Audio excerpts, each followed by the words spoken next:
नमस्कार, स्वागत है आपका बुलेटिन में और मैं हूं आपके साथ दुर्गेश पांडे। फरीदाबाद के सबसे बड़े अमृता अस्पताल का पीएम मोदी ने उद्घाटन किया। इस दौरान अमृतानंदमयी मठ की प्रमुख मां अमृता, राज्यपाल बंडारू दत्तात्रेय और मुख्यमंत्री मनोहर लाल, डिप्टी सीएम दुष्यंत चौटाला और केंद्रीय राज्य मंत्री कृष्णपाल गुर्जर मौजूद रहे। जिसके बाद पीएम ने सभी को संबोधित किया। अपने संबोधन में पीएम मोदी ने अमृता अस्पताल के बारे में बताया, तो वहीं दूसरी तरफ हरियाणा के विकास मॉडल की भी पीएम ने तारीफ की।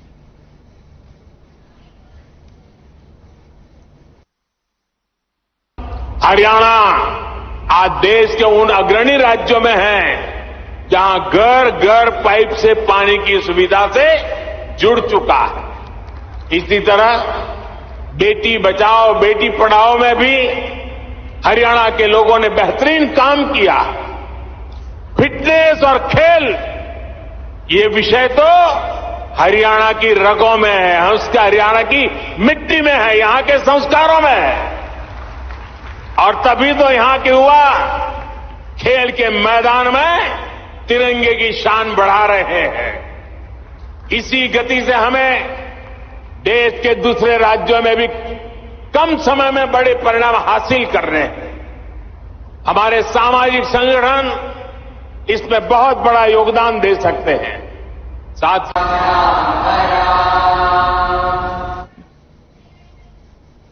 वहीं दिल्ली के हरियाणा भवन में बीजेपी नेताओं की बैठक हुई। बैठक की अध्यक्षता सीएम मनोहर लाल ने की। प्रदेश अध्यक्ष ओपी धनखड़ समेत सभी 22 प्रभारी भी बैठक में पहुंचे थे। बैठक में पंचायत चुनाव को लेकर चर्चा की गई। बैठक के बाद ओपी धनखड़ ने बताया कि पंचायत चुनाव को लेकर 22 नेताओं की ड्यूटी लगाई गई थी। जब चुनाव आयोग तारीखों का ऐलान करेगा तब इस बात का फैसला किया जाएगा कि चुनाव सिंबल पर लड़ना है या नहीं।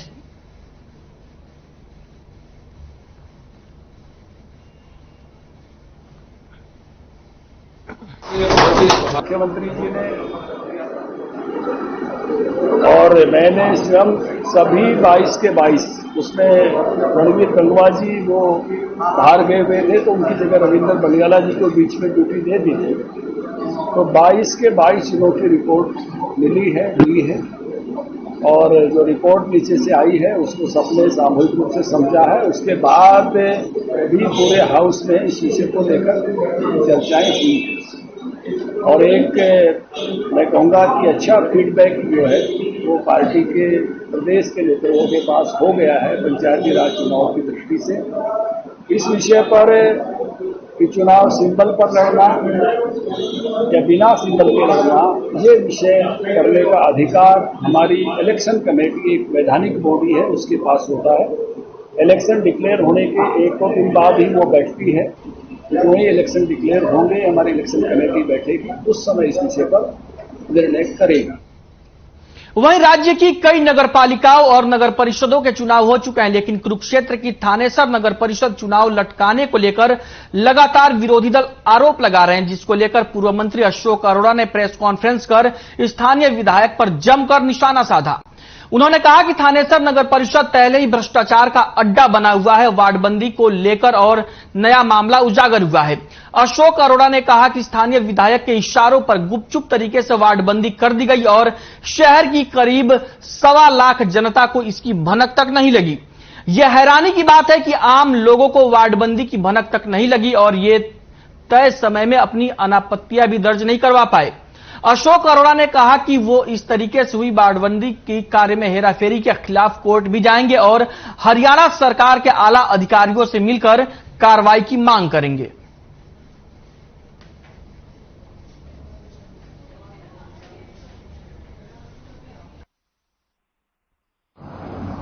ऐसे कार्य कर रही है जिससे ये लगता है कि सरकार वेलफेयर के काम ना करके एक व्यापारिक सरकार बन के बैठ गई है।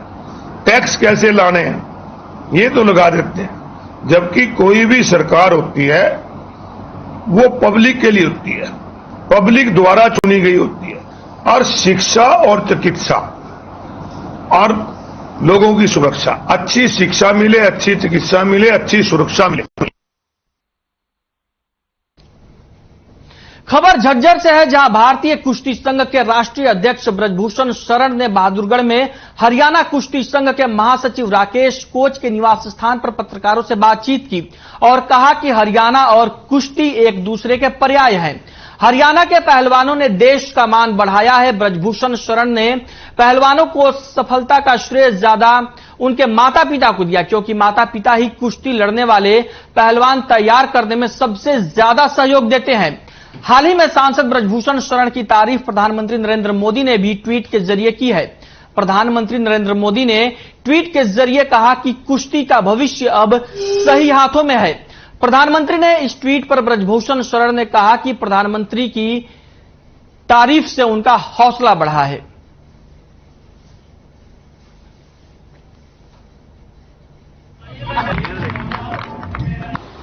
कुश्ती मतलब हरियाणा, हरियाणा मतलब कुश्ती, ये पर्यायवाची हो गया है। और आज देश के अंदर ही नहीं, विदेशों में भी यही चर्चा रहती है कि भारत की कुश्ती जो है तो सबसे अधिक हरियाणा के अंदर खेली जाती है। महाराष्ट्र में बहुत अच्छी है, मध्य प्रदेश की अभी लड़की मेडल लेकर के आई है, उत्तर प्रदेश के बच्चे, देखिए 5, 7, 8 राज्य है। हम तो कोशिश सब जगह से कर रहे हैं, लेकिन 5, 7, 8 राज्य है जहां कुश्ती अच्छी है और कुश्ती का सिरमौर है तो हरियाणा है। वहीं टिकटॉक स्टार और बीजेपी नेत्री सोनाली फोगाट की मौत पर एक बड़ा खुलासा करते हुए उनके भांजे एडवोकेट विकास ने सोनाली की मौत का जिम्मेदार उनके निजी सचिव सुधीर सांगवान को ठहराया है। विकास ने सोनाली फोगाट के निजी सचिव सुधीर सांगवान पर आरोप लगाते हुए कहा कि सुधीर सांगवान ने ही सोनाली फोगाट की मौत की साजिश रची है। विकास का कहना है कि सुधीर सांगवान के कहने पर ही फार्म हाउस से लैपटॉप और जरूरी सामान उठा लिए गए हैं, जिसमें सारा डाटा है और जमीन और प्रॉपर्टी के कागजात भी सेव थे। एडवोकेट विकास का कहना है कि उनकी सुधीर सांगवान के साथ बातचीत भी हुई और वो बार बार सोनाली फोगाट की मौत के बारे में बयान बदल रहा है। विकास ने सुधीर सांगवान के साथ हुई अपनी बातचीत का ऑडियो होने की भी बात कही है। तो वहीं परिवार की शिकायत पर पुलिस ने सुधीर सांगवान को हिरासत में लेकर पूछताछ शुरू कर दी है।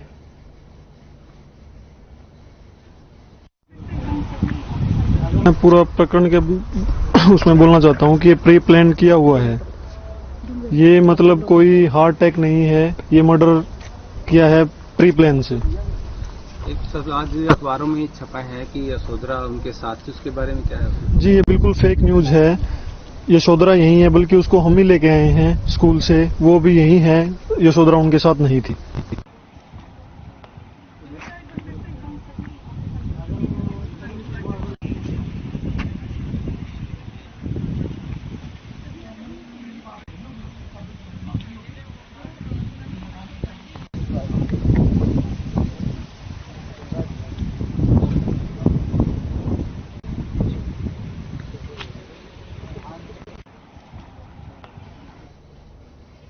वहीं सोनाली फोगाट की बेटी यशोधरा ने भी अपनी मां के लिए सरकार से इंसाफ की गुहार लगाई है।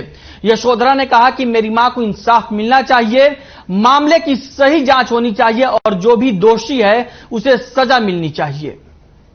मेरे को जस्टिस मिलना चाहिए, इन्वेस्टिगेशन होनी चाहिए प्रॉपर, और जो कल्प्रिट है उन्हें पनिशमेंट मिलनी चाहिए। वहीं सोनाली फोगाट की हत्या के मामले में उनके भाई ने सिरसा से विधायक गोपाल कांडा पर बड़ा आरोप लगाया है। सोनाली के भाई वतन ढाका का आरोप है कि गोपाल कांडा पहले से ही आरोपियों को जानते थे और उन्होंने हत्या करवाने में आरोपियों की मदद की है। कांडा जी के साथ रहा है पहले, अभी भी गोपाल कांडा जी आज अब उनकी मदद कर रहे हैं किसी तरीके से। उन्होंने संपर्क किया उस लड़के ने गोवा से गोपाल कांडा जी के पास। अगर वो बेकसूर है तो फिर क्यों संपर्क कर रहा है किसी से?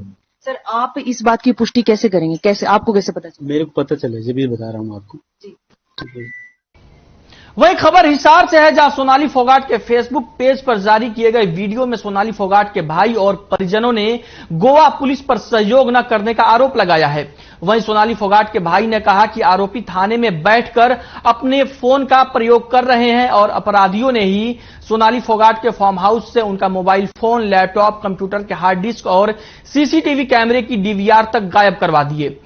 परिवार के सदस्य गोवा में पहले मामला दर्ज करवाने की बात कह रहे हैं और पुलिस ये कह रही है कि पहले पोस्टमार्टम करवाओ। गोवा में मौजूदा परिवार के सदस्यों का कहना है कि जब तक एफआईआर दर्ज नहीं होगा तब तक वो पोस्टमार्टम नहीं करवाएंगे।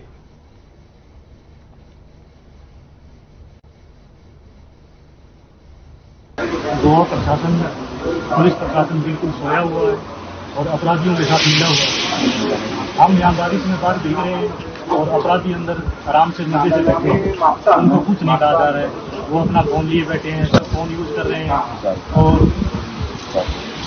यहाँ बैठे बैठे जो अपराधी है उन्होंने सोनाली घाट के फार्म हाउस डंडूर हिसार में वहाँ उनका लैपटॉप, मोबाइल फोन और हार्ड डिस्क, डीवीआर सभी चोरी कर लिया है और यहाँ अपराधियों के कहने पर सब कुछ मिटाया जा रहा है और इस बात को दबाया जा रहा है। पोस्टमार्टम नहीं करवाएंगे, पहले एफआईआर दर्ज हो और फिर पोस्टमार्टम हो। हमारी तो यही दरखास्त है कि हमारी एफआईआर दर्ज की जाए और पुलिस हमारा साथ दे। बीजेपी वहीं कुरुक्षेत्र जिला पुलिस अपराध शाखा 2 ने 3 चोर गिरोह के 7 सदस्यों को गिरफ्तार कर लिया है। पुलिस शाखा ने अब आरोपियों के कब्जे से बिजली की तारें, नकदी और एक बाइक बरामद किया है। पुलिस ने इन आरोपियों से पूछताछ कर चोरी के 1 दर्जन मामलों को सुलझाया है। पुलिस अपराध शाखा 2 प्रभारी प्रतीक कुमार ने विस्तार से जानकारी देते हुए बताया कि 3 अलग अलग गिरोहों के 7 सदस्यों को जब पकड़ा और उनसे पूछताछ की तो लगभग 1 दर्जन चोरी की वारदातें कबूली हैं। मिली जानकारी के अनुसार पुलिस चोरों के खिलाफ मामले की जांच में जुटी हुई है।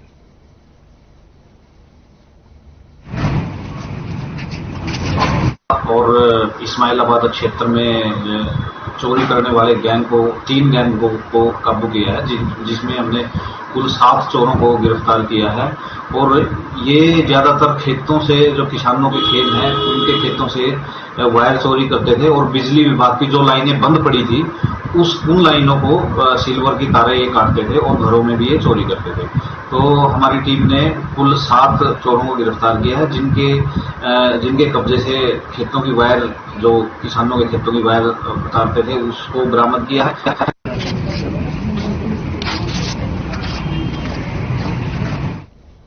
खबर अंबाला से है, जहां विवाहिता की संदिग्ध परिस्थितियों में मौत का मामला सामने आया है। आपको बता दें कि मृतक महिला के मायके वालों ने ससुराल पक्ष वालों पर आरोप लगाया है कि उनकी बेटी की गला दबाकर हत्या कर दी गई है। मृतक महिला के मायके वाले एम्बुलेंस में महिला का शव लेकर पुलिस थाने पहुंचे और ससुराल पक्ष वालों के खिलाफ कड़ी कार्रवाई करने की मांग करने लगे, जिसके बाद पुलिस ने मायके पक्ष वालों की शिकायत पर ससुराल वालों के खिलाफ मामला दर्ज कर लिया है। वहीं मृतक महिला के भाई ने आरोप लगाया है कि उसकी बहन की शादी फरवरी 2022 में हुई थी, जिसके 2 महीने बाद से ही उसके ससुराल वाले उसे दहेज के लिए प्रताड़ित करने लगे थे। उसने आरोप लगाया है कि उसकी बहन की दहेज के लिए गला दबाकर हत्या की गई है, जिसकी शिकायत उन्होंने पुलिस को दी है और पुलिस ने इस मामले में एफआईआर दर्ज कर ली है। फिलहाल पुलिस मृतका के शव का पोस्टमार्टम करवाकर केस दर्ज कर मामले की जांच में जुट गई है।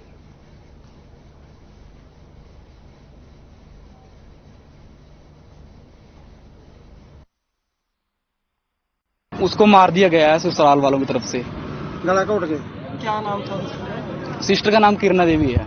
कहाँ से शादी हुई थी? सर देवीगढ़, रामनगर चुन्नीवाड़ा उर्फ देवीगढ़ से शादी हुई थी, यहाँ देवीनगर में। गांव देवीनगर से कल सूचना प्राप्त हुई थी कि एक लड़की की मृत्यु हो गई है, जिसके पर आगामी कार्रवाई करते हुए हमने सीन ऑफ क्राइम टीम से मुआयना करा के और उसके बाद प्राथमिक कार्रवाई करके बॉडी को पोस्टमार्टम करवा दिया। बॉडी को परिजनों के हैंडओवर कर दिया गया है और मामले की जांच अभी जारी है।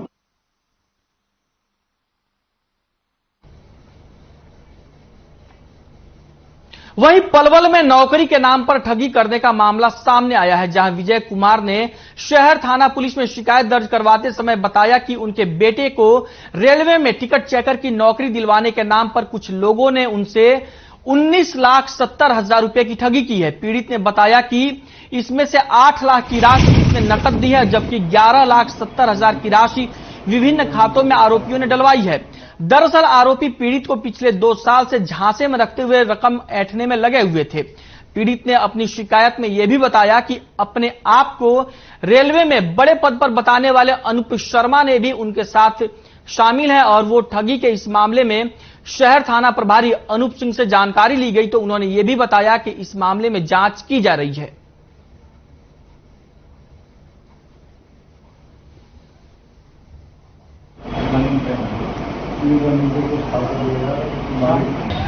ना मेरे साथ धोखाधड़ी हुई जी 20 लाख रुपए की जी। कैसे धोखाधड़ी हुई है? धोखाधड़ी बेटे लगाने के चक्कर में हुई जी। जैसे मनपर का उसने कही मैं रेलवे में लगाऊं, उसने पैसे 2 लाख उसने लिए जी। फिर ऐसे कोई 2.5 लाख, कोई 3 लाख, कोई ऐसे फिर सब चेक कानून के द्वारा गिरवाने लगे जी। निवासी खारना का रहने वाला है, इसने आधी दरखास्त दी है। मेरे साथ रेलवे में नौकरी लगाने के लिए बच्चे 18-19 लाख रुपए ले दिए। तो आज इसने दरखास्त पेश की, जो इसकी कार्रवाई होगी कार्रवाई तुरंत की जाएगी।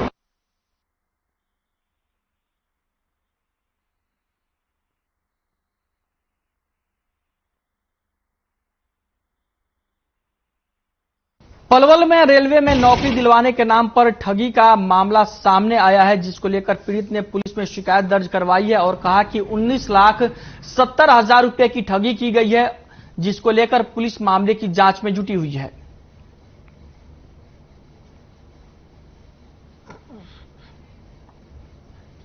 खबर गुलाचिका से है, जहां पर ग्रामीण क्षेत्र में बिजली के बिल ज्यादा आने पर गुलाचिका के ग्रामीणों ने बिजली दफ्तर के गेट पर धरना प्रदर्शन किया है। ग्रामीणों ने बिजली बोर्ड गुलाचिका के एसडीओ तरसेम सिंह को मुख्यमंत्री के नाम ज्ञापन भी सौंपा है। ग्रामीणों का कहना है कि बिल प्रतिमाह के हिसाब से आते थे, जिससे रेट की स्लैब प्रणाली कम थी। इस बार 4 माह के बिल आए हैं, जिसमें रेट की स्लैब प्रणाली दोगुनी हो गई है, जिसके चलते बिलों में काफी इजाफा हुआ है। ग्रामीणों ने सरकार से मांग की है कि हमारे बढ़े हुए बिजली के बिलों को दुरुस्त किया जाए और हर महीने बिजली का बिल भेजा जाए, ताकि वो समय के अनुसार उसे भर सके। तो वही इस पर ग्रामीणों ने कहा कि निगम द्वारा बिजली बिल को ठीक नहीं किया गया तो वो धरना प्रदर्शन तेज करेंगे, जिसकी जिम्मेदारी निगम की होगी।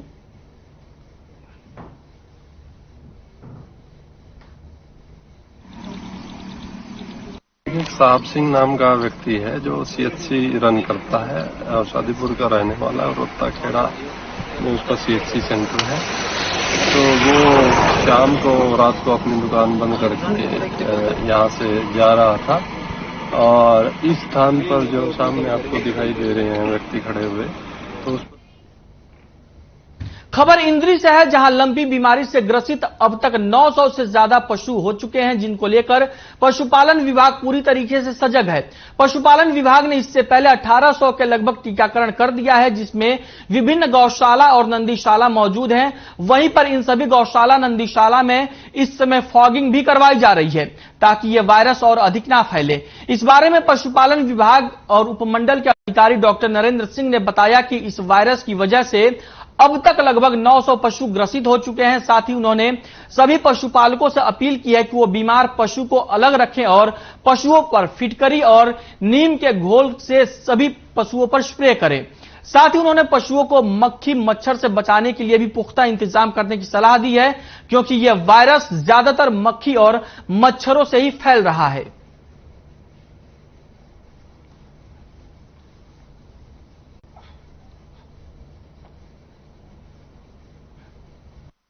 तरफ से भी बड़े सख्त निर्देश जारी हैं कि हर एनिमल को बड़े करीब से देखना है, ऑब्जर्व करना है और सबको अटेंड करना है। और ऐसे ही जो हमारा डिस्ट्रिक्ट एडमिनिस्ट्रेशन है उसकी तरफ से भी बहुत बढ़िया कोऑपरेशन भी मिल रहा है। हमारे जो एसडीएम साहब हैं वो बड़े कोऑपरेटिव हैं और बड़े ध्यान रख रहे हैं इसके बारे में। डे टू डे जो है रिपोर्टिंग ले रहे हैं, रिपोर्ट कर रहे हैं, हेल्प भी कर रहे हैं।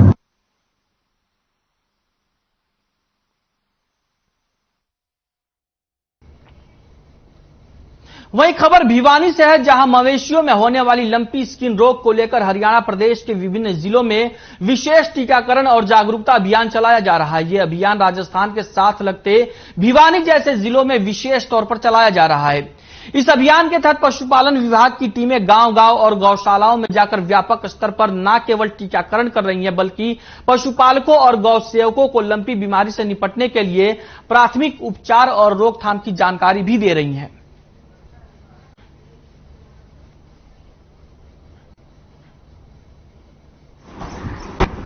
आजकल पशुओं में जो लंपी स्किन डिजीज फैली हुई है। ये अफ्रीकन वायरस से फैली हुई है। आजकल जो है काफी पशुओं में ये तेजी से फैलती जा रही है। भिवानी डिस्ट्रिक्ट में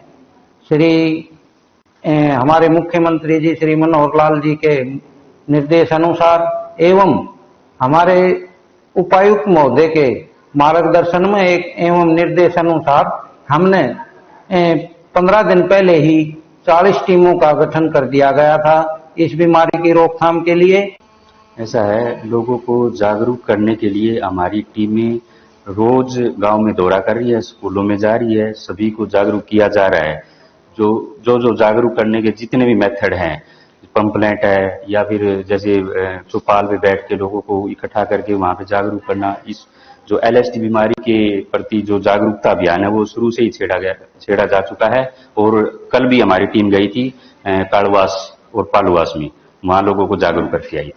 हमारी गौशाला में सारी गायें स्वस्थ हैं और यहाँ पे टीकाकरण चालू है और सब ठीक ठाक से चल रहा है। आप लोग कृष्ण गौशाला बड़ियाली में कोई LMP का केस नहीं है। यहाँ पर डॉक्टरों की सहायता से पूर्ण रूप से LSD वैक्सीनेशन भी की गई है और हमारे यहाँ पर अभी तक भी सभी पशु स्वस्थ हैं। इसमें कोई किसी प्रकार की दिक्कत अभी आई नहीं है, लेकिन डॉक्टर साहब भी अपने पूर्ण सहयोग के साथ यहाँ पे बहुत ही मेहनत के साथ वैक्सीन का कार्य जोरों शोरों से चल रहा है। ऐसा है जी, ये जो फैल रहा है लंपी बीमारी के बारे में, जो इसमें कुछ भ्रम ज्यादा फैल रहा है, बीमारी कम ही है और इसमें बीमारी की संक्रमण की रफ्तार कम और अफवाह की रफ्तार ज्यादा है। तो हमारा तो ये मानना है कि ये बीमारी को खास बीमारी नहीं है, आम बीमारी ये पहले भी आई थी और अब भी चली जाएगी। इसमें लोग है ना ज्यादा घबरा ज्यादा रहे हैं, जबकि ऐसा नहीं होना चाहिए।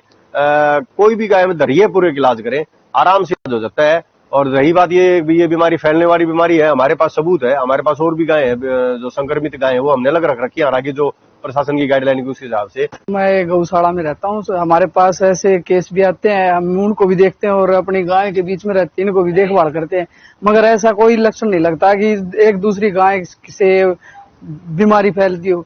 मगर ये जो अफवाह है, ये अफवाह फैलाने से ये बीमारी की वो ज्यादा कहते हैं कि भाई ये बीमारी फैल जाती है, तो ये बीमारी फैलती नहीं है। हमारे पास भी कई केस हैं, मगर हम उनका भी देखभाल करते हैं और इनका भी करते हैं।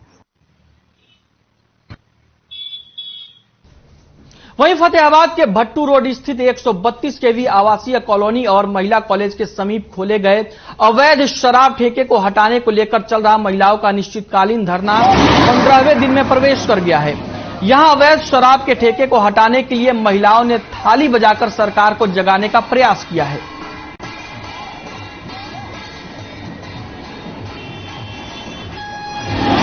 पूरे 15 दिन हो गए और परसों हम DC साहब से मिले थे, तो उन्होंने कहा है अभी आधे घंटे में भेजता हूँ और शिफ्ट करने के आदेश दिए थे हमारे सामने, तो अभी तक कोई अधिकारी नहीं आया। और आज हमने थाली बजा के प्रशासन को जगाने की कोशिश की है कि हमारी बात सुने और जो कार्रवाई के निर्देश जो DC साहब ने दिए हैं तो उन पे कोई अपनी कार्रवाई करें। खबर कुरुक्षेत्र से है, जहां गौड़ीय मिशन के संस्थापक आचार्य श्रील प्रभुपाद का त्रिवर्ष व्यापी 150वां जन्मोत्सव और विश्व वैष्णव सम्मेलन के अवसर पर भव्य नगर संकीर्तन शोभा यात्रा का आयोजन किया गया। इस शोभा यात्रा का शुभारंभ थानेसर विधायक सुभाष सुधा ने किया। यह शोभा यात्रा श्री व्यास गौड़ीय मठ से शुरू होकर बिरला मंदिर, सीकरी चौक, अंबेडकर चौक, अर्जुन चौक होती हुई श्री व्यास गौड़ीय मठ पहुंची। इस शोभा यात्रा में विभिन्न प्रकार की झांकियां और संकीर्तन की मंडलियां भी आकर्षण का केंद्र बनी रही। का जो आज बहुत बड़ी 150 वर्ष का अपने महाराज जी का जो मना रहे हैं, उसके लिए बहुत बड़ी शोभा यात्रा यहाँ से निकाली गई और बहुत बड़े मार्गदर्शन यहाँ से मिलता है सब समाज का, जिनकी को लेकर 150 वर्ष मनाया है। वहीं खबर कुरुक्षेत्र से है, जहां श्री व्यास गौड़ीय मठ के संस्थापक आचार्य श्रील प्रभुपाद का त्रिवर्ष व्यापी 150वां जन्मोत्सव और विश्व वैष्णव सम्मेलन 24 से 26 अगस्त तक आयोजित किया जाएगा। सम्मेलन में हरियाणा के राज्यपाल बंडारू दत्तात्रेय बतौर मुख्य अतिथि शिरकत करेंगे। इसके अलावा कार्यक्रम में मुख्यमंत्री मनोहर लाल भी मुख्य अतिथि होंगे। सभी के साझे प्रयासों से विश्व वैष्णव सम्मेलन और 150वें जन्मोत्सव को ऐतिहासिक और यादगार बनाया जाएगा। वहीं उपायुक्त मुकुल कुमार ने तैयारियों की समीक्षा करते हुए अधिकारियों को आवश्यक दिशा निर्देश दिए कि समय रहते अधिकारी अपनी तैयारी पूरी कर लें।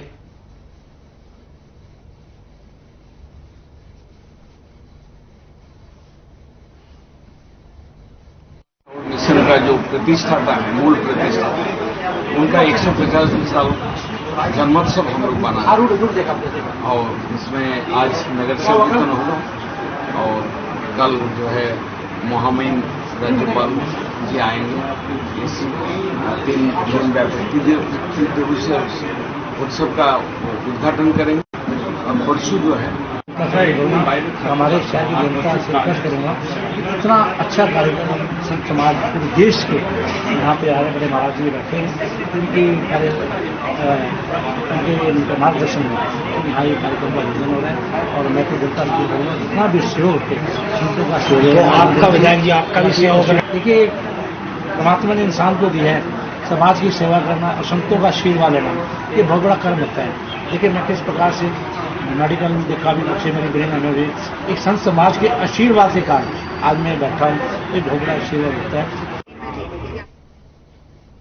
बुलेटिन में फिलहाल के लिए इतना ही। मुझे दीजिए इजाजत और आप बने रहिए हर खबर के साथ।